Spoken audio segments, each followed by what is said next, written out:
Hello, let me turn this car off. I have just arrived. This is one of the annual library sales that I absolutely love to go to. And I just got here early because I want to get a good spot, because that's how I am. And also because I know that it's potentially going to rain today. Last year it did too, and I hated that because it's a long line to get in. But I like to arrive when the doors open so I get the best chance of being able to find something good. And I've decided I am trying to be better about my book consumption, even when they're bargains like this, like $1 and $2 books. What I want to do for myself is set a limit. I'm saying I'm going to go in and get 5, and 10 is my maximum. Do you think that's possible? I don't know if it's possible, but I am hoping that I could be good about it. I think so. I feel like right now I am in kind of a book buying funk, if you will. I have a list of things that I want that are coming out that are new releases. I think the next batch is coming out in June, so I've got a break. But I had an independent bookstore day. I bought books. I bought some books the day after that. And so I feel like, oh, the trees are so pretty right now. I feel like I need to be better. So I'm trying to see. I even brought like a bag I have from Lululemon that is waterproof in case when I come out it's raining. I was going to bring my umbrella, but I'm being strategic. I figure I'm not going to bring the umbrella because it's going to impede my ability, because it's long rows of tables. There's very little space in between, enough for 2 people to be back to back looking at the tables. And so I don't really want to deal with, I've had a year when I had the umbrella with me. I'm hoping that this little sunshine that's peeking out right now will stay. I only want to go in and give myself an hour to find what I need to find and get out. So we're going to see. I mean, what do you know? But that's it. I figured I'd record myself before I go in and say, okay, this is what I'm going to do. I feel like I'm like up on top of you because I'm in my husband's car, Jeep, and it's like, oh my God. I feel like I'm so close to you. So I definitely want to limit myself. That's my goal. And I hop on here and I make my confession. And what I'm going to do is I'm going to record when I come out and give you a number, and then we'll look at what I actually got when I get home, just because I don't want to sit here in front of the building doing a vlog. So I will talk to you guys in a little bit. Just wish me luck that I find some good ones, and new to me authors I know, things that I might have wanted that my list that forgot about, yeah, and that I can contain myself to fitting only in this bag and only a maximum of 10 books, because where the heck am I putting them? Okay, I will talk to you guys in a little bit.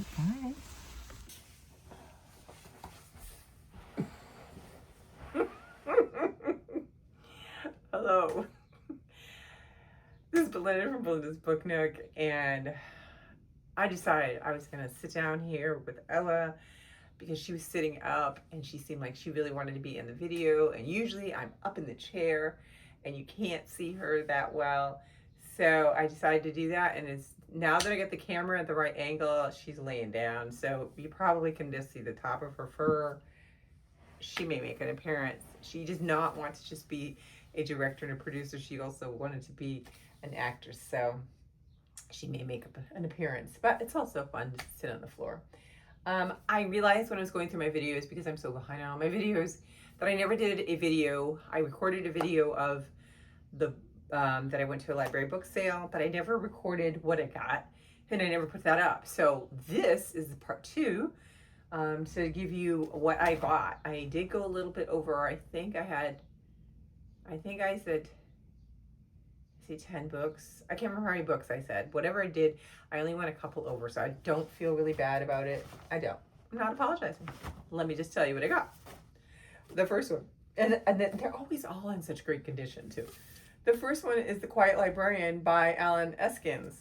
Does this look familiar? For the people that are here and that always watch my videos, you would have noticed that I read this year and I loved it. I got it from the library, and I just flew through this. I thought it was so interesting. It just really made me want to learn more about the Bosnian history, and so I snagged it because I was like, oh my god, I can have my own copy of the book. And I felt like I did want this one because I thought this would be a great one to lend to somebody and recommend. So I did want to put this on my bookshelf because I had a very good experience with it. So there is that one. Okay, and that is The Quiet Librarian. I did say the name of it, right? Then next, I'm out of practice, so let's just hope I get through this and make some kind of sense. This one is Swift River, and it's by Essie Chambers, who I have read before. The other book that I read by her, hold on. I know I did. Oh no, just don't tell me it doesn't show the other book. I thought she wrote another book. Or maybe I didn't read her. I thought she was an author I read before. No, she's not. Okay, so this is a new to me author. She's a Black author, so award-winning author and producer. She earned her MFA in creative writing for Columbia University. She's a former television exec. She was a producer in the Oscar shortlisted documentary Descendant, which was released by the Obama's Higher Ground production company on Netflix in 2022. And this book is called Swift River. It's one of the Read with Jenna. Unfortunately, they still do this. I wish that people would figure it out that we don't really need that there. It could go anywhere else, preferably in the back of the book, or have it a sticker that you can pull off. This is on the cover, so I can't take it off. It says here, and I'm trying to read them fast because I have quite a bit. It's the sweltering summer of 1987 in Swift River, and a 16-year-old Diamond Newberry is learning how to drive. Ever since her pop disappeared 7 years ago, she and her mother hitchhiked everywhere they go. But that's not the only reason Diamond stands out. She's teased relentlessly about her weight, and since Pop's been gone, she's the only Black person in all of Swift River. This summer, Ma is determined to declare Pop legally dead so that they can collect his life insurance money, get their house back from the bank, and finally move on. But when Diamond receives a letter from a relative she's never met, key elements of Pop's life are uncovered, and a hidden history of the town is revealed. Diamond is introduced to 2 generations of Black Newberry women whose lives span the 20th century and reveal a much larger picture of prejudice and abandonment, of love and devotion, and blah, blah, blah. It just sounds really good. It sounds really, really, really good. And I love the cover of it as well. I didn't check to see where my... I hope you guys can see this and hear me. Okay. The next one is a couple of different ones. I grabbed them because they looked like they were in great condition. And they were, these two go together. And I was like, wow, I'm going to take it. And I kind of have gotten in the mood to read shorter novels and short stories, which isn't really normally my big thing, but these are mysteries. They're called the Midworth Mysteries. Have you ever heard of them? The covers are so nice. They've got that sweetie feel. And, I love that I just love that they're a little short thing. Like you could read it on a weekend, like just read it in a day, and you sit down in the morning and by the end of the day, you've got a mystery. Apparently, I think this has 3, and I think I've only got the 2. I couldn't find the other one. I looked around, but if I like it, I'll get it. And they're calling this a cozy historical, it says in the back here. So I don't know which one goes first, because I'll tell you about that, because I don't want to tell you about... Okay, this is number 4. So I definitely need to get some more of them. And this one, please be number 1. This one is Shot in the Dark. Yeah, okay. A Shot in the Dark by Neil Richards and Matthew Costello. And they both write the whole mystery series. This is book 1. This is book 4, Murder Wore Mask. I definitely get 2 and 3 if this one turns out to be good, because I already have one of them. And I think like they're new, because there's no way somebody read it. It's not a broken spine or anything. But it says here, Midworth is a sleepy English market town just 50 miles from, this is Sussex, England, 1929. Midworth is a sleepy English town just 50 miles from London, but things are about to liven up there considerably when young Sir Harry Mortimer returns home from his government posting in Cairo with his unconventional American wife, Cat Riley. No sooner have the two arrived when a jewelry robbery occurs at Harry's aunt's home, Midworth Manor, ending in one of the thieves being shot and killed. The local police are baffled by the case, but Harry and Kate have an edge in the hunt for a second thief. Not only do they have certain useful skills, and it says skills in quotes, they've both picked up in service of king, president, and country. They also have access to parts of English high society that your average Bobby can't reach. Because this shot in the dark could have come from anywhere. So this is this first in the series, and the fourth one is called Murder War Mask. So I'm like, I think they'll be fun. And look, I mean, like, come on, they are only. This one is 144 pages. And then they tell you the next one. Like the next one in the series is a Little Night Murder. Yeah, I just couldn't resist. I looked at them and I was like, and then I picked them up and I put them down and then I picked them right back up. I was like, I don't want to go down the table and then be like, why didn't I get those? Because there's the great price. It probably would cost a little more for it. It's paperback than what I paid there, which I think it was 50 cents or $1 for paperbacks and then $2 for hardcovers. The next one is Andre Camilleri is the author, and it's called The Wings of the Sphinx. It's an Inspector Montalbano mystery. I have one of these, and I remember a long time ago starting it, and I was like, meh. But I also know that everybody really, well, not everybody, people do like this series. It's an Italian mystery series. And so I don't think that you have to start necessarily at the beginning. So I was like, well, let me grab this one. Maybe this one will, catch my eye and be something interesting. This one says, things are not going well for Inspector Salvo Montalbano. His relationship with Livia is once again on the rocks, and acutely aware of his age, he's beginning to grow weary of the endless violence he encounters. Then a young woman is found dead, her face half shot off, and only a tattoo of a sphinx moth giving him a hint as to her identity. The tattoo links her to 3 similarly marked girls, all victims of the underworld sex trade. Didn't even read the back of this fully. Who had been rescued from the mafia's nightclub circuit by prominent Catholic charity. The problem is Montalbano's inquiries elicit an outcry from the church, and the 3 other girls are all missing. Yeah, it's a little darker. But, again, for $1, and if I don't like it, I'm going to donate it. So I was feeling on the mystery mood. The next one is a hardcover, so I think I paid $2. And I still have to get this little sticker off of here on the front. But if you know me well, you would know that I was going to pick this book up no matter what, because I love elephants. Now I'm getting obsessed. I can definitely get it off, though. It's coming off. This one is called What Elephants Know by Eric Dinerstein. Look at the cover. Okay. Beautiful, right? What I love about library book sales is that you just get all kinds of books. And you get out of your comfort zone. Like, I might not necessarily have picked this up at the bookstore, but I'll pick it up at a library sale. And this one I probably would have loved, but it would probably been too expensive.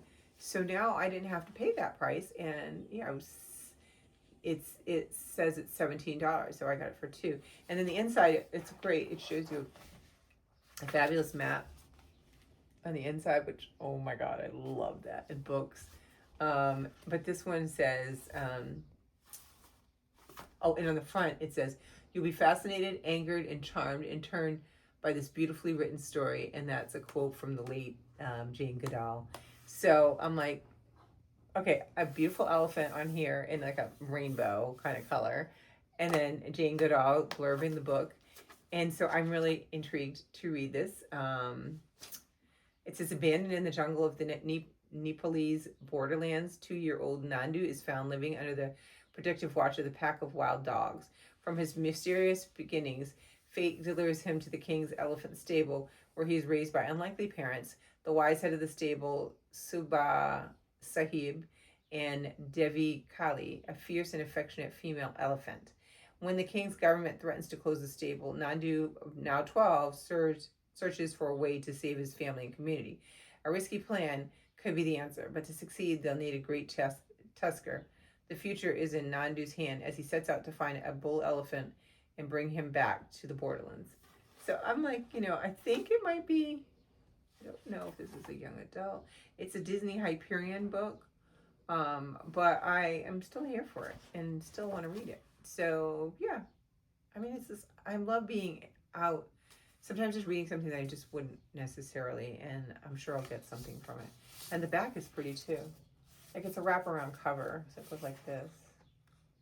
It's really pretty, really pretty. $2, two. Another one with a great cover and an author that I've been really wanting to read, and I'm super excited that I got this one because I don't think I own one. Let me see. I don't think I own one by, let me see the other one that I was thinking about, if it says on here. It doesn't. But anyhow, this is Louis Erdrich, I don't know if you say that, his book, and this is an advanced reader copy. So for people that don't like to read it, I understand. Like, I understand that they have errors in them sometimes a lot, and that's bothersome. But oftentimes when I get them, they aren't. Actually, the library isn't supposed to sell this because you're not supposed to sell advanced reader copies. They should have just given this away. But I did pay $1, so it's okay. And this is The Plague of Doves. This is an indigenous person that writes books, and I've just not read one, so I was like, well, maybe I'll just pick up this one. This one is in 1911. A senseless and horrific crime forever changes the lives of several families living in and around Pluto, North Dakota, a white town on the far western edge of an Ojibwe reservation. Years pass. The descendants of the perpetrators and victims intermarry. The youngest generation of mixed bloods grows up ignorant of the past, but it gradually discovers that their passion and destinies are irrevocably marked by a history of violence, greed, and injustice. In distinct winning voices, Edrich's characters unravel the stories of different generations and families in the corner of North Dakota, all connected by love or friendship, by blood, and by the burden of a shared history. A rich human tapestry and a powerful, affecting narrative emerges. Yeah, I just think that it'd be really good to learn some of the historical aspects. And this is an author I do want to read. So I snatched it up. I love the cover. I think it's really pretty. So there's that. And then I get another hardcover by an author I absolutely love. And I did not read this one by her, so I'm really happy to add it to my collection because I do collect her books. And that's Isabel Allende. And this is The Wind Knows My Name. And there's the cover. Oh my God, she does such a great job of fiction, like historical fiction. And just, I really like her books. This one is set, it's dual timeline, 1938 in Vienna and 2019 in Arizona. It weaves together the past and the present, tracing the ripple effects of war and immigration on one child in Europe in 1938 and another in the United States in 2019. And I won't read it, but it just says intertwining past and present. It tells the tale of two unforgettable characters, both in search of family and home. It's a testament of the sacrifices that parents make and a love letter to the children who survive the most unfathomable dangers and never stop dreaming. I just will always pick up her books if I see one, especially at a library sale. And this one is actually in really good condition. So this one was written... her latest one, I've heard mixed reviews. This was 2023.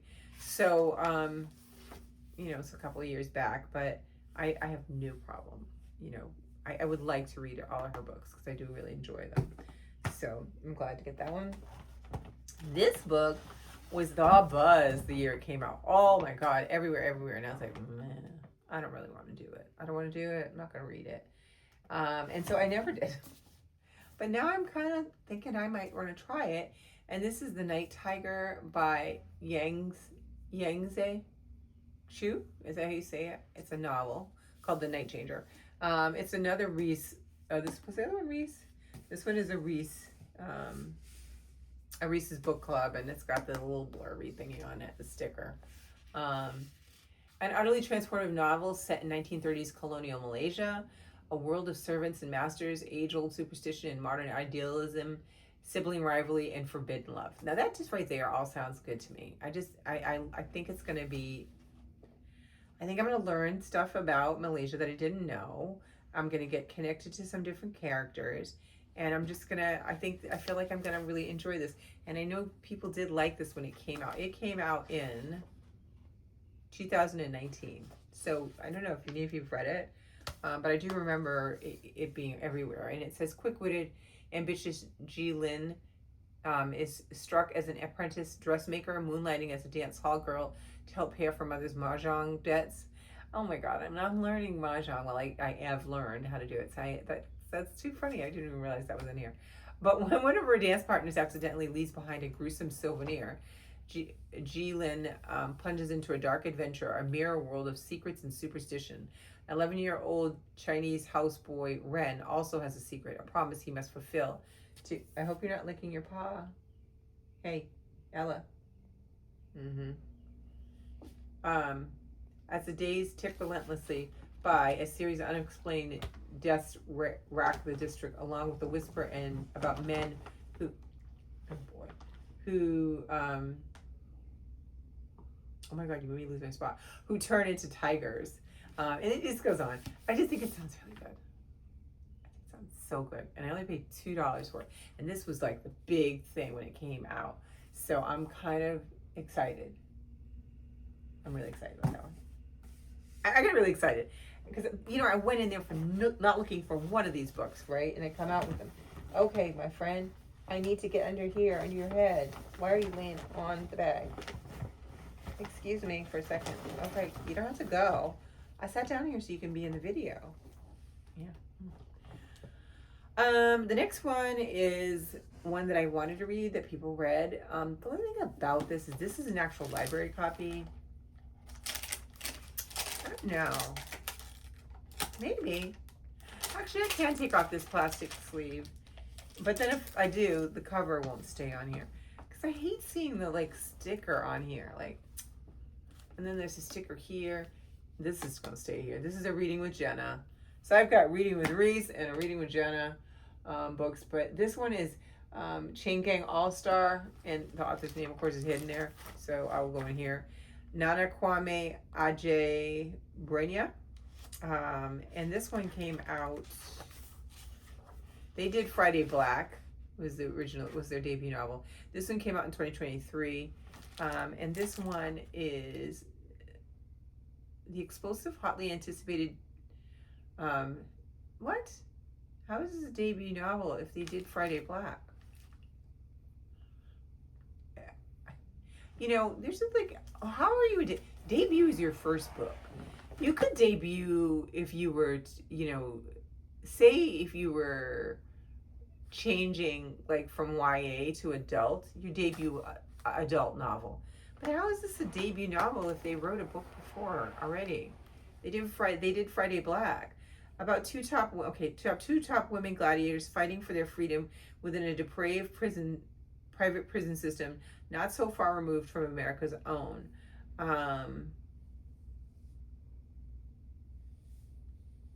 It sounds like that movie with Arnold Schwarzenegger back in the day where they had, what was that one called? Total Recall? Was it Total Recall? I think, where he was a prisoner and they had to fight to the death, you know, for the entertainment of people. If you win, you could get out of prison, but it was like really rigged. I don't know, but this sounds very similar, but with a different twist to it, I guess. But anyways, this was another one that was like really big and talked about. And so I was like, well, I'm going to get it because it's $2 and see what it's all about. So I have that one. I don't know. What do you think about that? About the whole thing about a debut? I think your debut is your first book. Or if you had written, yeah, like if you did like from YA to adult or short stories to your first novel, your debut novel. But I don't know. I don't know. Maybe that's the case. Okay, so here's the next one.